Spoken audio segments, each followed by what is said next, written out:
Middle east కంట్రీస్లో జరుగుతున్న ఈ వార్లోకి బ్రిటన్ ఎంట్రీ ఇవ్వబోతుందా? ఒకవేళ బ్రిటన్ కనుక ఎంట్రీ ఇస్తే యుఎస్కి యాంటీగా ఉంటుందా, లేదంటే ఇజ్రాయెల్ ఇరాన్కి యాంటీగా ఉంటుందా? అయితే యుఎస్ అలాగే యూకే, అమెరికా అలాగే బ్రిటన్, ఈ రెండు దేశాలు కూడా మిత్ర దేశాలు. వార్ జరుగుతున్నప్పటి నుంచి కూడా యుఎస్ బ్రిటన్ మద్దతు మాకే ఉందంటూ కూడా ట్రంప్ కొన్ని వ్యాఖ్యలు అయితే చేశాడు. దాన్ని బ్రిటన్కి సంబంధించిన ప్రైమ్ మినిస్టర్ కియర్ స్టార్మర్ ఆయన అప్పుడే దీన్ని ఖండించారు. మేము ఎవరికి సపోర్ట్గా లేము, అలాగే ఇరాన్ పైన ఏదైతే ఇప్పుడు యుద్ధం జరుగుతుందో దాన్ని మేము వ్యతిరేకిస్తున్నామంటూ కూడా ఆయన వ్యాఖ్యలు చేశారు. సో దీంతో బ్రిటన్ సైలెంట్గా ఉంది. ఈ వార్కి బ్రిటన్కి ఎటువంటి సంబంధం లేకుండా బిహేవ్ చేస్తున్నారు అనుకున్నారు అందరు. అయితే తాజాగా ట్రంప్ ఈ శాంతి చర్చలు అయిన తర్వాత యుఎస్ఎస్కి సంబంధించిన యుఎస్ఎస్ గెరల్డ్ ఫోర్డ్ అలాగే అబ్రహాం లింకన్ ఈ రెండు కూడా హర్మోజ్ జలసంధి దగ్గరికి తీసుకొచ్చి పెట్టారు. దీనికి కారణం ఏంటంటే ఇరాన్ ఏం చెప్పిందంటే, మేము ఈ హర్మోజ్ జలసంధి దగ్గర అలాగే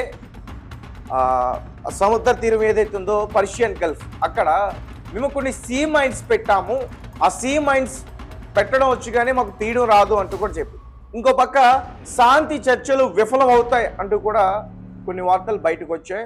అంతర్జాతీయ నిపుణులు పదే పదే ఇదే విషయాన్ని ఎక్కువగా డిస్కస్ చేయడం, అనాలిసిస్ చేయడం, ఇదంతా కూడా వాళ్ళు ఆలోచించి రెండు రకాలుగా ఉపయోగపడాలని చెప్పి రెండు పెద్ద యుద్ధ నౌకలను కూడా తీసుకొచ్చి ఆ హర్మోజ్ జలసంధి దగ్గర అమెరికా పెట్టడం అయితే జరిగింది.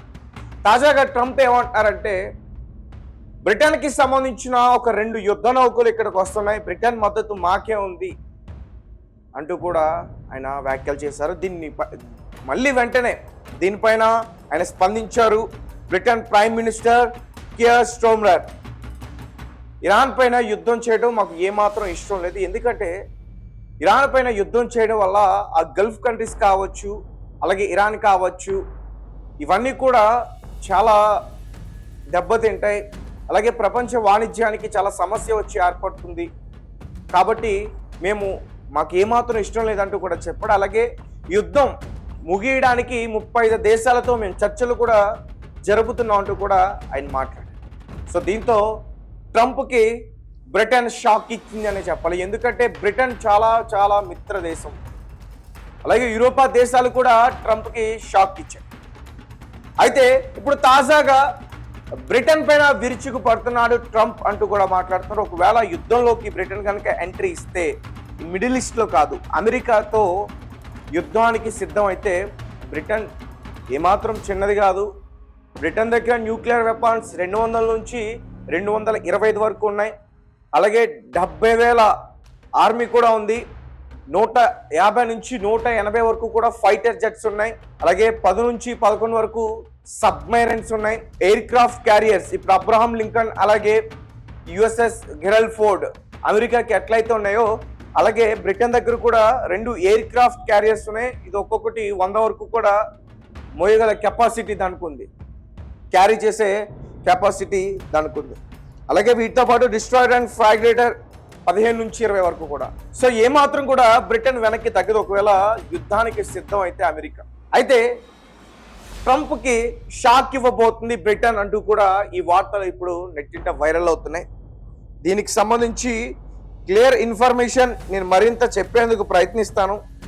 అసలు Britain prime minister Keir Starmer ఆయన ఏం మాట్లాడారు అనే దాని గురించి, హర్మోజ్ దిగ్బంధనంలో సహాయపడడానికి బ్రిటన్ యుద్ధ నౌకలను పంపుతుందని ట్రంప్ చెప్పారు. అయితే అమెరికా దిగ్బంధనంలో తాము పాల్గొనబోమని పేర్కొంటూ బ్రిటన్ ట్రంప్ వాదనను తిరస్కరించి షాక్ ఇచ్చింది. గతంలో అమెరికా ఇరాన్ యుద్ధ సమయంలో ఆ యుద్ధ సంఘర్షణలలో తన ప్రమేయం గురించి బ్రిటన్ స్పష్టమైన వైఖరిని వ్యక్తం చేసింది. యుద్ధం స్టార్టింగ్ టైంలో అప్పుడే తిరస్కరించి ఇటువంటి వ్యాఖ్యల్ని. అయితే ఇరాన్కు వ్యతిరేకంగా జరిగే యుద్ధంలో తాము ట్రంప్కి మద్దతు ఇవ్వబోమని బ్రిటన్ స్పష్టంగా చెప్పింది. అణ్వాయుధాల సమస్యపై టెహ్రాన్తో శాంతి చర్చలు విఫలమైన కొన్ని గంటల తర్వాత హర్మోజ్ జలసంధిలోకి నౌకల ఎంట్రీ లేదా ఎగ్జిట్ కాకుండా ఆపడానికి అమెరికా నౌకాదళం తక్షణమే దిగ్బంధనాన్ని అంటే బ్లాకేడ్ ప్రారంభిస్తుందని అమెరికా అధ్యక్షుడు డొనాల్డ్ ట్రంప్ ఆదివారం ప్రకటించారు. అంతర్జాతీయ జలాల్లో ఇరాన్కు సుంకాలు చెల్లించిన ఆ నౌకలు గుర్తించి వాటిని నిలిపివేయాలని తాను అమెరికా నౌకాదళాన్ని ఆదేశించినట్లు ట్రంప్ తన ట్రూత్ సోషల్లో కూడా ఒక పోస్ట్లో తెలియజేశారు. సో ఇక బ్రిటన్ యొక్క రియాక్షన్ గురించి పక్కన పెడితే, యుద్ధంలోకి ఎంట్రీ ఇస్తుందా ఇవ్వదా అనే విషయం పక్కన పెడితే, ఇప్పుడు హర్మోస్ దగ్గర తీవ్రమైన ఉద్రిక్తత ఉంది. దీనివల్ల ప్రపంచ దేశాలకి కష్టంగా నష్టం వస్తాయి. అంటే ఇరాన్ వల్ల కాదు, అమెరికా. రీజన్ ఏంటంటే, ఇరాన్ ఏం చెప్పిందంటే, మేము హర్మోస్ని ఓపెన్ చేస్తాం, ఎప్పుడైతే మీరు మాకు మనీ పే చేసి వెళ్తారంటే టోల్ గేట్ లాంటిది అక్కడ ఏర్పాటు చేస్తారు కాబట్టి మనీ పే చేసి వెళ్తారు. సో ఆ మనీ ఏ రకంగా పే చేయాలి? ఈ గల్ఫ్ కంట్రీస్ కావచ్చు, ఇతర కంట్రీస్ అన్ని కావచ్చు, ఇవన్నీ కూడా డాలర్స్లోనే వాళ్ళు ఎక్కువగా బిజినెస్ చేస్తూ ఉంటారు. వాణిజ్యం కూడా డాలర్స్లోనే నడుస్తుంది. కానీ అమెరికా ఇరాన్ పైన శాంక్షన్స్ విధించింది.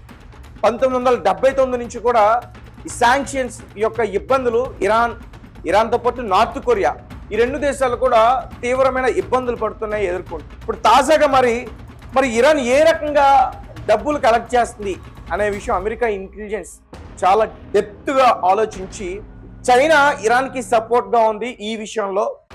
ముఖ్యంగా చైనా యువాన్ అంటే కరెన్సీ. సో చైనా కరెన్సీ రూపంలో డబ్బులు ఇరాన్కి కట్టి నౌకలు వెళ్ళడానికి సిద్ధమవుతున్నాయి, ఇతర దేశాలకు సంబంధించినవి అంటూ కూడా వాళ్ళు ఆరోపిస్తూ, అలా చేయటం చట్టరీత్యా నేరం, మేము దానిని అడ్డుకుంటాం. అలా డబ్బులు పే చేసి ఏదైతే ట్రేడింగ్ షిప్స్ ఏవైతే ఉన్నాయో, వాణిజ్యానికి సంబంధించిన షిప్స్ ఏవైతే ఉన్నాయో, అలా వెళితే మా యుద్ధ నౌకలు అక్కడ సిద్ధంగా ఉన్నాయి, మేము అటాక్ చేస్తాం. అలాగే తప్పించుకుని వెళ్ళిన సముద్రం భాగం పైన ఎక్కడున్నా కానీ వాటిని మేము అటాక్ చేసి డైరెక్ట్గా నరకానికి పంపిస్తాం అంటూ కూడా ట్రంప్ వ్యాఖ్యలు చేయడం అయితే జరిగింది. సో దీంతో ఖచ్చితంగా ప్రపంచ దేశాలు ఇప్పుడు భయపడతా ఉంటాయి. ఎందుకంటే ఇరాన్ అనుమతి ఇచ్చిన అమెరికా యుద్ధం చేస్తుంది ఆ షిప్స్ పైన. సో కాబట్టి హర్మోస్ జలసంధి వల్ల ఇంకా తీవ్రమైన ఇబ్బందులు ప్రపంచ దేశాలన్నీ కూడా ఎదుర్కోవాల్సిన పరిస్థితి అయితే వచ్చింది. ఇప్పటి వరకు చమురు, అలాగే ఆయిల్, వీటి ధరలు పెరిగి, అలాగే కొరత ఇతర దేశాలు అనుభవించి చాలా ఇబ్బందులు అయితే ఎదుర్కొంటున్నాయి. ఇప్పుడు తాజాగా ఈ హర్మోస్ గేట్ ఇరాన్ ఓపెన్ చేసిన, ఇప్పుడు అమెరికా ఈ నావల్ బ్లాకేడ్ అనే పేరుతో పే చేసిన ఏదైతే ఈ వాణిజ్యానికి సంబంధించిన షిప్స్ ఉంటాయో, ట్రేడింగ్ షిప్స్, అవి లోపలికి వెళ్ళినా బయటకు వచ్చినా అటాక్ చేస్తూ కూడా అమెరికా హెచ్చరిస్తుంది. సో దీంతో ప్రపంచ దేశాలన్నీ కూడా భయపడుతూ ఉన్నాయి. సో చూద్దాం, సాయంత్రానికి ఒక విషయం అయితే వెలుగులోకి వచ్చే అవకాశం అయితే ఉంటుంది. మన భారత కాలమాన ప్రకారం ఈరోజు 10 నుంచి సాయంత్రం 7 గంటల వరకు కూడా ఈ నావల్ బ్లాకేడ్ అనేది హర్మోస్ జలసంధి దగ్గర ఉంటుంది.